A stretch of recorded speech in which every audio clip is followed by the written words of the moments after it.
sais que nous l'avons, nous allons l'avoir. Le Seigneur m'a déjà donné le nom du deuxième pays et on va vous le révéler au moment opportun. Amen.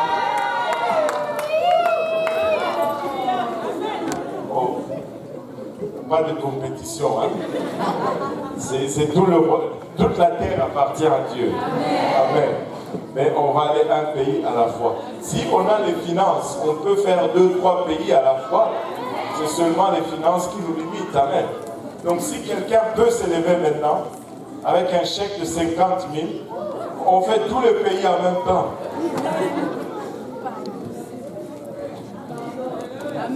La sœur Girlin, il y a des moments où c'est dangereux de se lever. Alléluia. Même si tu vas aux toilettes, tu restes là assis. Ne veux pas que ça tombe sur toi. Alléluia. Et disons que le voyage était vraiment réussi. Et j'ai quelques images à montrer ici. Ça c'est... en passant, avant d'aller plus loin, je veux vous dire ceci. 90, je dirais même 95% de tout ce qui a été fait a été vraiment soutenu financièrement par vous. L'Église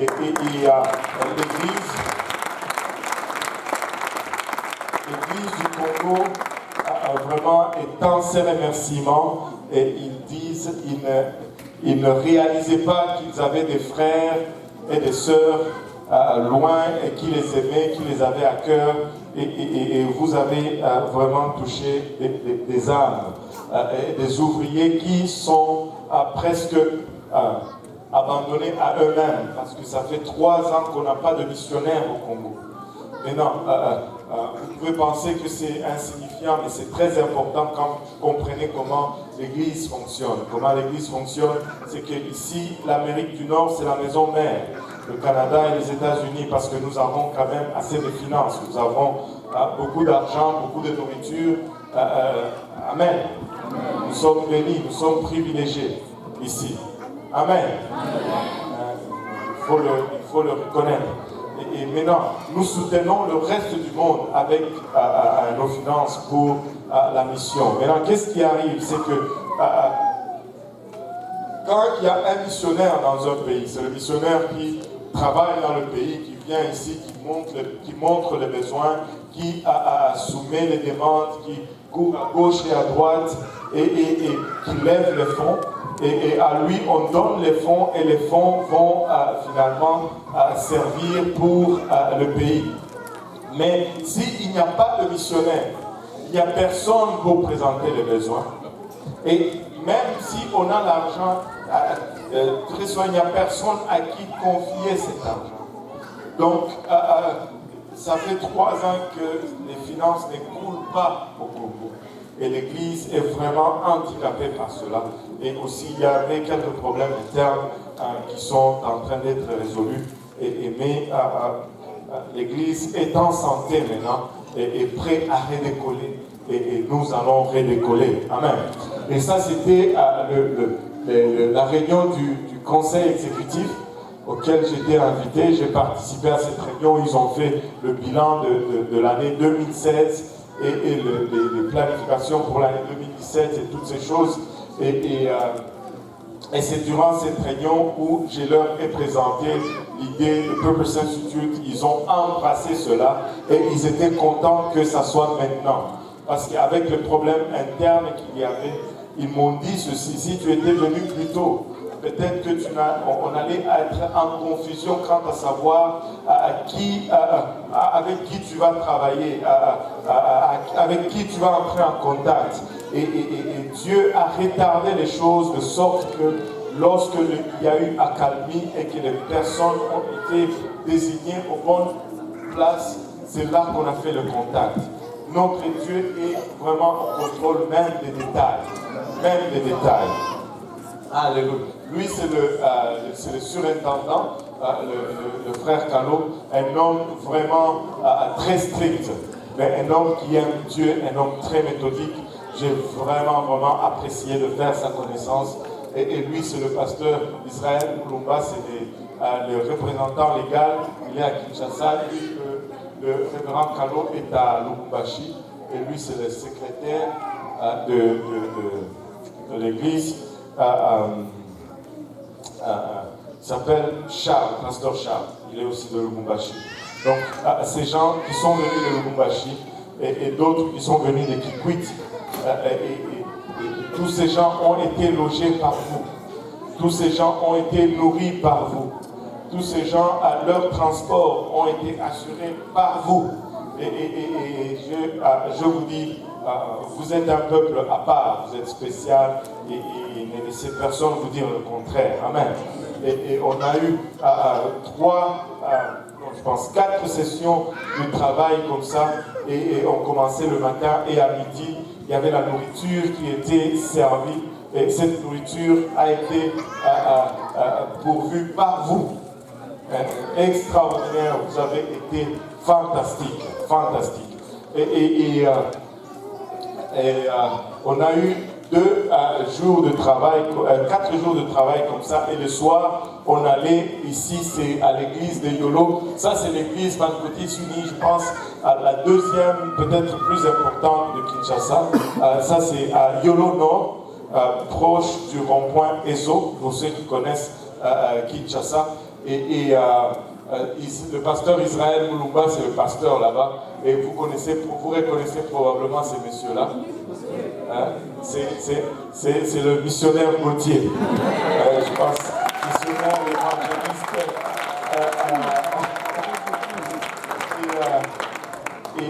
Il était à Brazzaville. Lorsqu'il a su qu'on était là, il a traversé le fleuve à la nage. Non, il a pris le canot rapide. Il a quand même pris le canot rapide, 5 minutes, il était là, et on a passé 4 jours avec lui, et c'était fantastique. Là, c'était la formation des dirigeants. On a passé 2 soirées de formation avec eux, et c'était tout simplement extraordinaire. Ils ont été émerveillés. Et laissez-moi vous dire une autre chose. Toutes ces choses que nous avons ici, que des fois nous prenons pour acquis, que des fois nous disons même que nous sommes tannés de ces choses.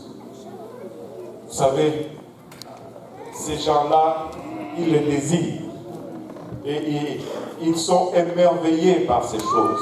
Je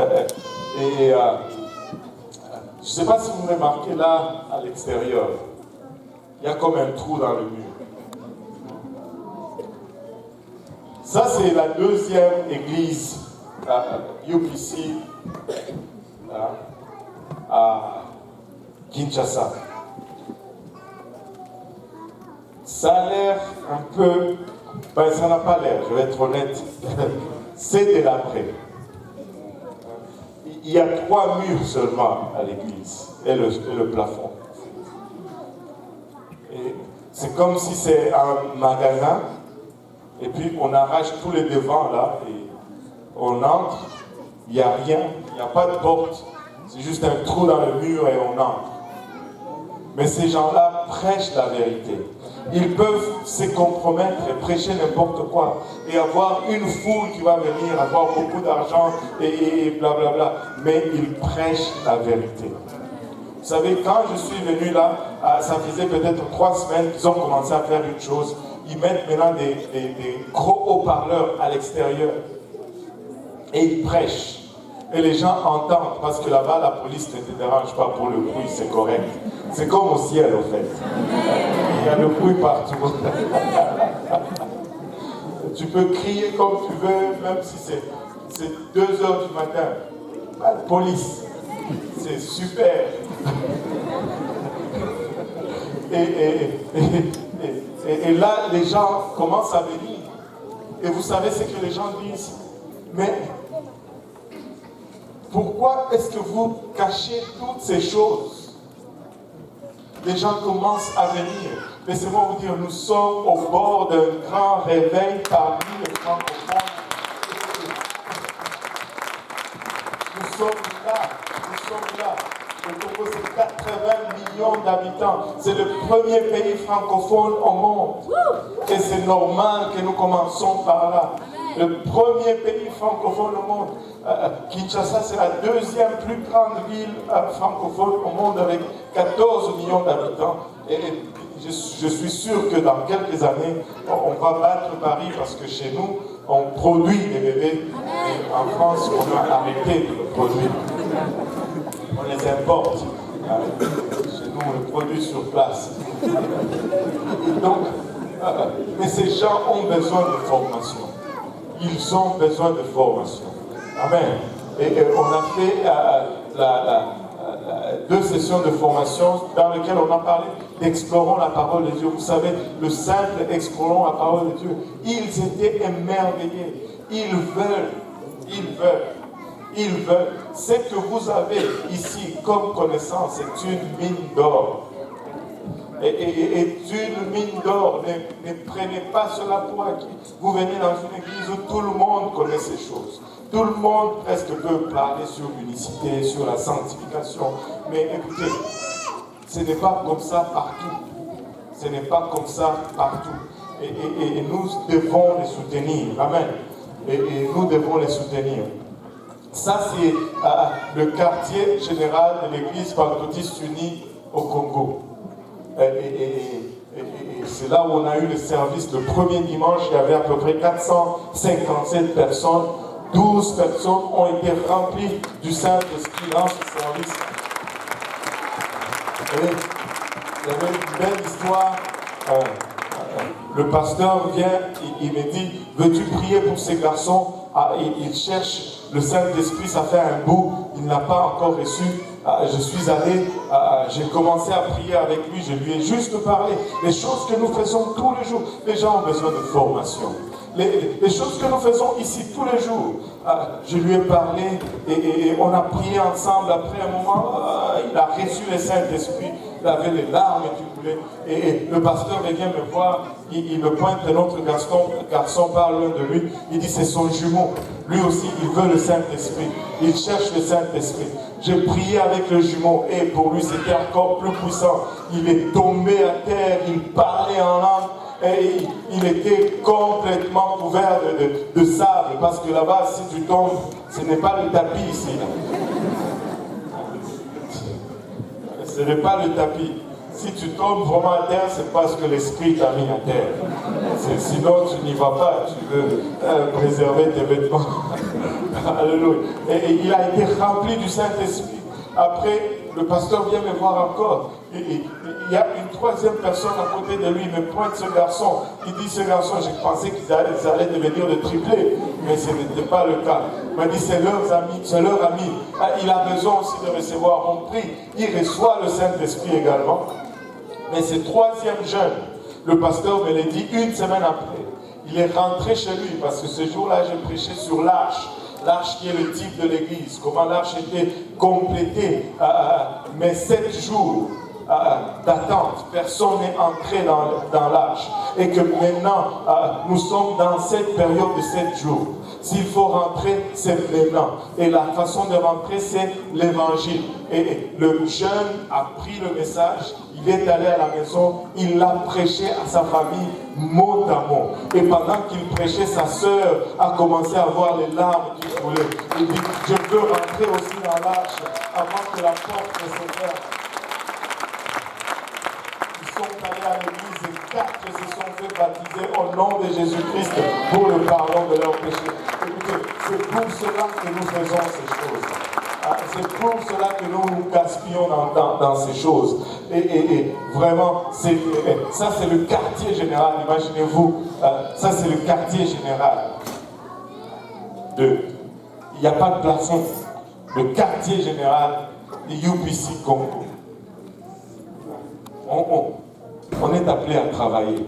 Vous savez, l'église est petite, ils mettent une bâche dehors et ils mettent des chaises dehors. Vous savez, au début, ils mettent les enfants dehors, mais ceux qui viennent en retard, ils sont assis dehors. Vous devez peut-être faire la même chose.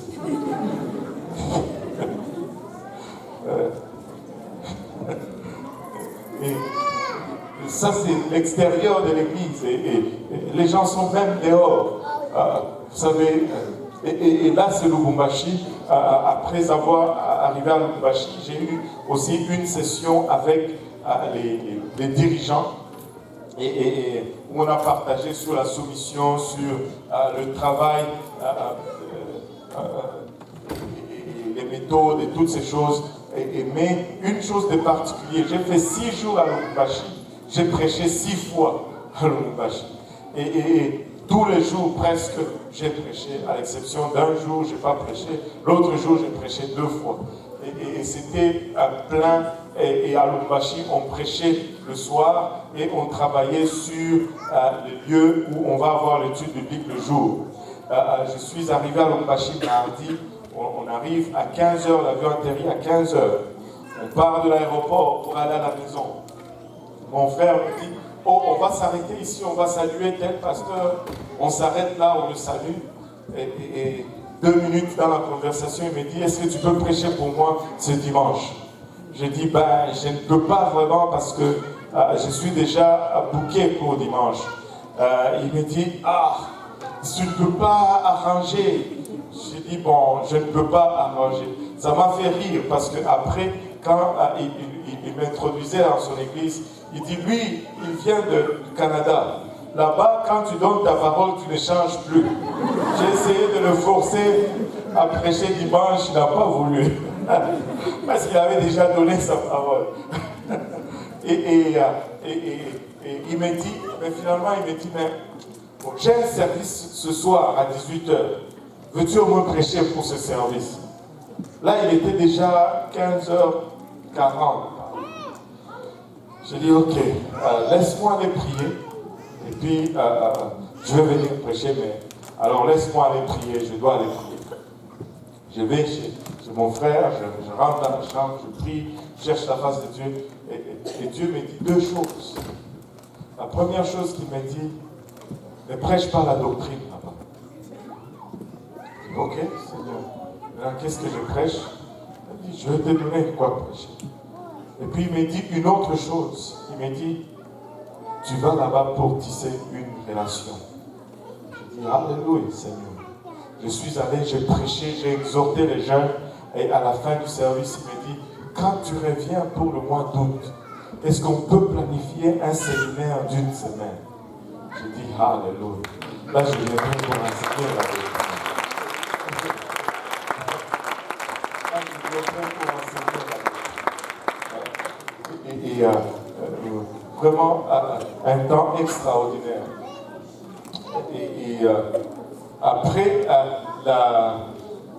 Après la formation des dirigeants, ça c'est l'église, regardez.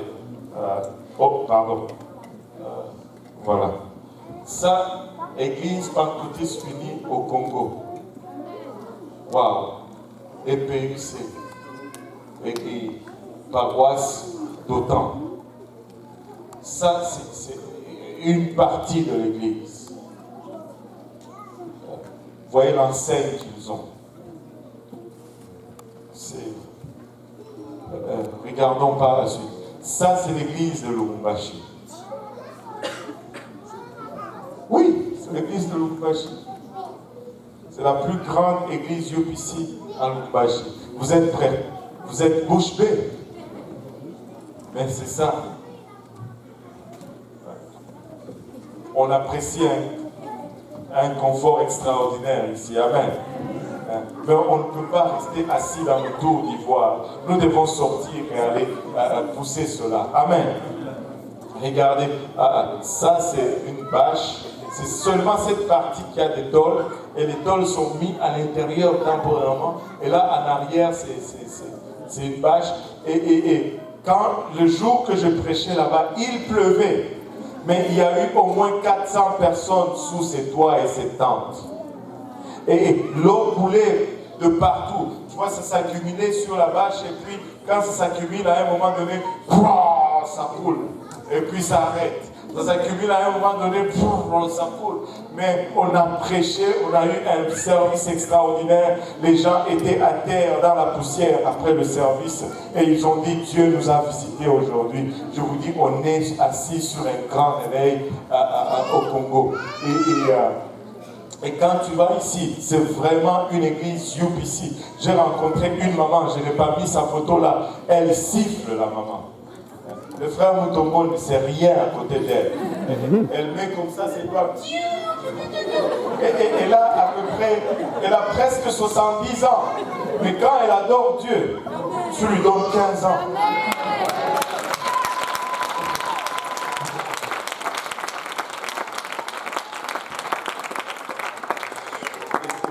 C'est tout simplement extraordinaire ce qu'on a vu là-bas. Ça, c'est une vidéo.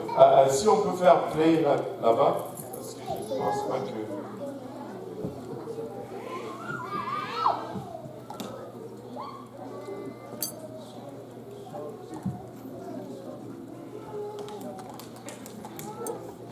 Ah, tu sors mes secrets, là. Bon, là, tu effaces tout.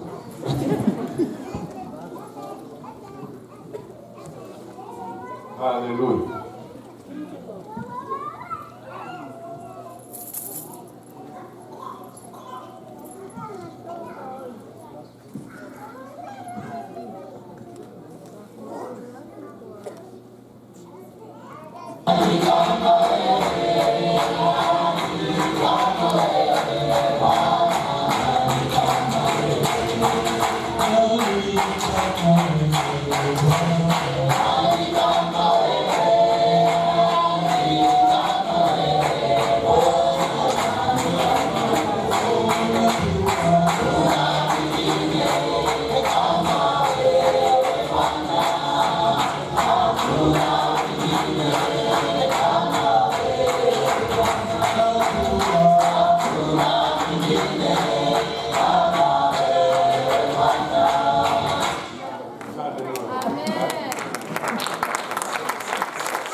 Qui d'autre comme toi, Seigneur? Il n'y a pas un autre comme toi. Et voilà. Et là, ce que nous avons fait, c'est vraiment la maison familiale, d'un commun accord avec tous les frères. Nous allons la consacrer à l'œuvre du Seigneur. De cette maison est déjà née 2 églises. Maintenant, je pense qu'on peut faire mieux en formant ceux qui vont planter des églises dans les lieux. Ces lieux étaient vraiment le salon de ma mère, son salon préféré. Et maintenant, c'est une classe d'école biblique. Et je suis sûr qu'elle serait d'accord avec cela. Amen. Et on a acheté ces chaises, on devait les monter, on a fait la peinture des murs, et on devait assembler les chaises. Et ça nous a pris beaucoup d'heures de travail, et ça ressemble à ceci. Maintenant, on est prêt à commencer à enseigner aujourd'hui, si quelqu'un voulait. On a 20 chaises pour le moment dans la salle. Nous voulons ajouter 10 autres chaises parce qu'on était à court d'argent. Nous voulons ajouter 10 autres chaises quand on va y aller au mois de juillet. Et on a notre lutrin déjà. Tout est prêt pour commencer à enseigner. Il faut juste, et nous voulons commencer avec une promotion de 30 étudiants pour commencer.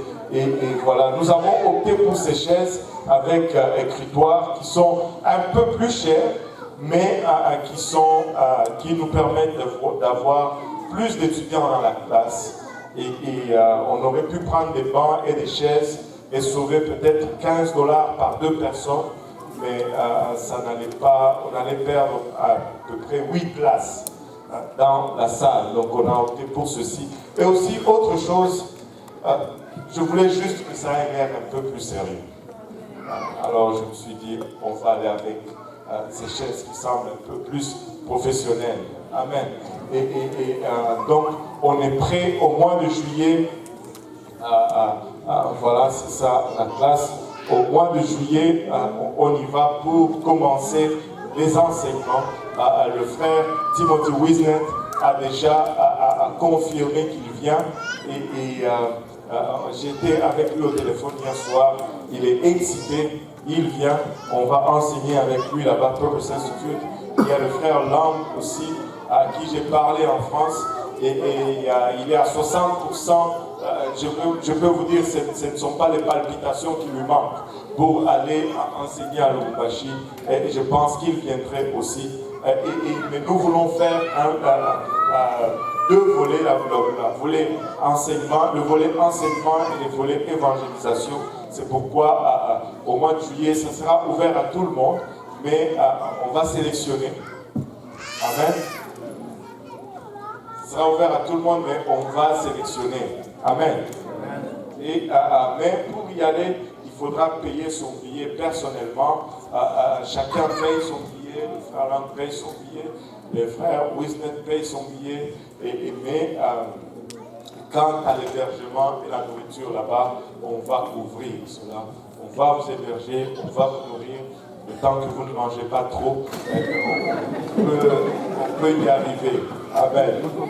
Ne mangez pas comme des Nord-Américains là-bas. Mangez comme des gens de là-bas ou quelque chose.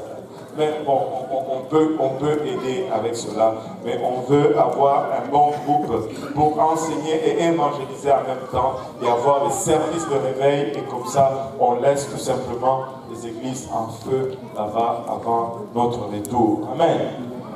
Et ça sera une affaire de 3 semaines avec 2 groupes qui pourront venir pour 1 semaine et demie chaque groupe.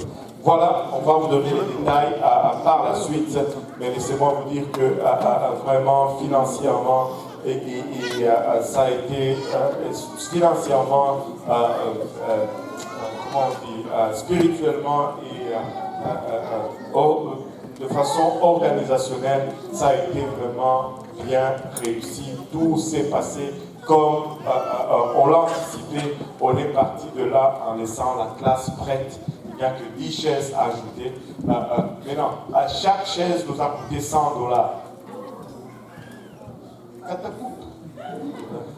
Quelqu'un a avalé la salive. C'est ça logique. Chaque chaise nous a coûté $100. Si tu regardes ça en dollars canadiens, c'est à peu près $135 par chaise. Mais ce sont des chaises solides qu'on va garder pendant longtemps et ça nous permet vraiment d'avoir plus de gens. Quelqu'un m'a demandé hier, est-ce qu'il est trop tard pour donner pour le Congo? J'ai dit non, il n'est pas trop tard. On a encore besoin de 10 chaises et de faire, de nourrir et de loger ceux qui vont être là au mois de juillet. Et si le Seigneur vous met à cœur, prenez une enveloppe, écrivez Congo et donnez-moi cette enveloppe, mettez dans le plat d'offrande, peu importe, et on va s'assurer que au mois de juillet, on a tout ce qu'il faut pour conclure cette mission. Et comme ça, le juillet 2018, on sera ailleurs. Amen. Moi, je crois que c'est possible. Qui croit avec moi que c'est possible?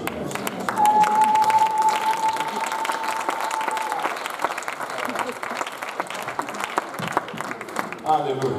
Je voulais juste aussi souligner, faire un clin d'œil. Vous savez, on a fait tout ceci, mais ce n'est pas seulement ça qu'on a fait. J'ai fait aussi des études bibliques.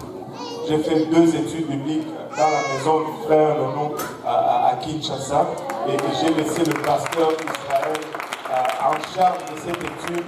Il y a mes 2 cousins, Gauthier et Franck, qui vont maintenant à cette étude parce qu'ils sont à Kinshasa.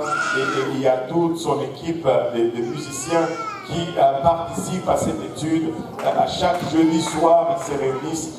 Je pense qu'ils vont être à peu près 9 ou 11 à peu près dans l'étude. Et moi, je crois fermement que, frère Nono, on va avoir une église dans ce coin de la ville. On va avoir une église à Dijon, à Bévaux, ou quelque part là. On va avoir une église qui prêche la vérité. Et je le ressens tellement fortement. Il y a une autre étude biblique que j'ai laissée qui va être en cours, c'est la famille de la sœur Thérèse à Lubumbashi. Le surintendant va faire cette étude. Vous savez, ce que nous faisons, c'est ce qu'il faut faire. Juste aller chez les gens et enseigner la parole de Dieu. Et c'est aussi simple que cela et ça fonctionne. Ça fonctionne. Amen. Alléluia. Le Seigneur est bon, n'est-ce pas? Maintenant, les enfants peuvent descendre maintenant dans leur classe, maintenant qu'ils ont vu le Lubumbashi. Et j'ai 15 minutes pour prêcher un message. Qui croit que je peux prêcher un message? 15 minutes. Alléluia.